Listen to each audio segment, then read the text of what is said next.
ኢትዮጵያ በግብርና በኃይል በቱሪዝምና በሌሎች ዘርፎች ሰፋፊ የተፈጥሮ ሀብቶቿ ላይ በመስራት ጠንካራ ኢኮኖሚ እየገነባች የሀያልነት ጉዞዋንም እያስተካከለች ትገኛለች። መንግስትና ሕዝብ እጅና ጓንት ሆነው የተሻለች ሀገር ለመገንባት እየታተሩ ቢሆንም በተለያየ ምክንያት ያኮረፉ አንዳንድ ወገኖች ጥያቄያቸውን ከውይይት ይልቅ በኃይል ለማስፈጸም ግጭትን ምርጫቸው አድርገው የሚንቀሳቀሱበትን አካባቢ ሕዝብ እያጎሳቆሉ ነው። ከነዚህ ውስጥ የመንግስትን የሰላም ጥሪ የተቀበሉ ታጣቂዎች ችግሮችም ካሉ በውይይት እንዲፈቱ ህብረተሰቡን መቀላቀል ጀምረዋል። ባለፉት ዓመታት ማህበራዊና ኢኮኖሚያዊ ጉዳት ያስከተለው ግጭት የውጭ ኃይሎች በሪሞታቸው የሚያዙት ኢትዮጵያን የማዳከም ስትራቴጂያቸው ታጣቂዎችን ደግሞ ለዓላማቸው ማስፈጸሚያ እየተጠቀሙባቸው መሆኑን የቀድሞ ታጣቂዎች ይገልጻሉ። በውጭ ኃይሎች በውስጥ ኃይሎች ተጠልፏል ትግሉ። ስለዚህ ከነዚህ ኃይሎች ጋር ሆኖ ወይም ከህወሓት ከሻዕቢያ ከግብጽ ጋር ሆኖ የአማራን ጥያቄ የሚሆን የሀገራችንን ጥያቄ ማስመለስም አይታሰብም። አንድ ግለሰብ የፈለገውን ያህል ሊሳሳት ይችላል። ቢሳሳትም ቢያንስ ራሱን ነው የሚጎዳው።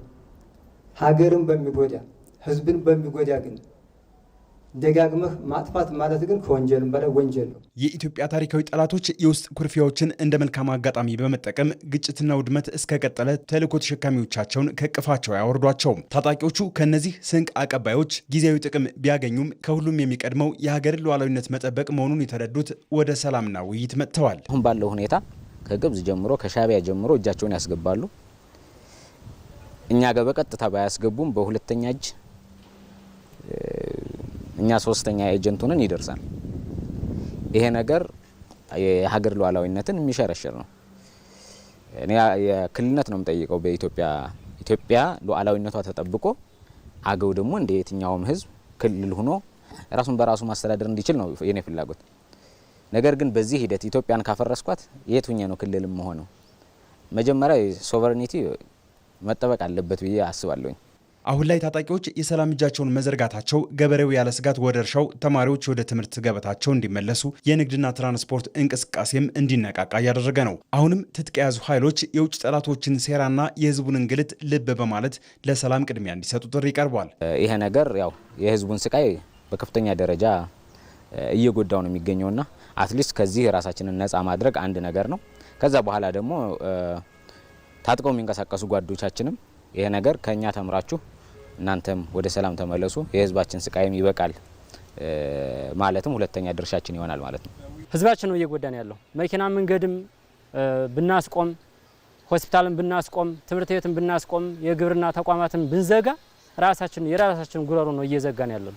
ስለዚህ ይሄን የሚያደርጉ አካሎች አሁንም ቢሆን እድሉን ተጠቅመው በአጭር ጊዜ ይሄ ሀገራችን ሊጠቅም የማይችል መሆኑን መረዳት አለባቸው ብዬ ነው የማስበው። በመንግስት በኩል ችግሮችን በውይይት ለመፍታት ወደ ሰላም ለሚመጡት ሁሉ በሩ ክፍት መሆኑን ጠቅላይ ሚኒስትር አብይ አህመድ ገልጸዋል። በውስጥ የውይይት በር ክፍት ማድረግ አለ። ዛሬ ባንዳ የተባለ ሰው፣ ዛሬ ከኢትዮጵያ ተቃርኖ የቆመ ሰው ልብ ገዝቶ በቃኝ ካለ ሁሌ ክፍት መሆን አለብን። ቂም መያያዝ አያስፈልግም። የግል ጉዳይ አይደለም፣ የሀገር ጉዳይ ስለሆነ አንዳንዱ ተሳርቦ ሊሆን ይችላል፣ ጎርቶ ሊሆን ይችላል። ልቤ ታድሷል፣ አእምሮዬ ተቀይሯል ካለ በራችን ክፍት መሆን አለበት። ይቅር ለማለት አላደረግንም። እኛ ይሄ ከእስር ቤት ጀምሮ ስንቱን ይተው ነው። ለምን? ኢትዮጵያ አንተኛ ጉዳያችን ስም አይደለም፣ ጉዳያችን ስድብ አይደለም። ኢትዮጵያን የሚጠቅም እስከሆነ በይቅርታ ለማለፍ ዝግጁዎች ነን። የታጣቂዎቹ ወደ ሰላም መመለስ ከምንም በላይ የኢትዮጵያን ብሔራዊ አንድነት የሚያጠናክር፣ ለውጭ ኃይሎችም ኢትዮጵያውያን የውስጥ ችግራቸውን በራሳቸው የመፍታት አቅም እንዳላቸው መልእክትን እያስተላለፈ ነው።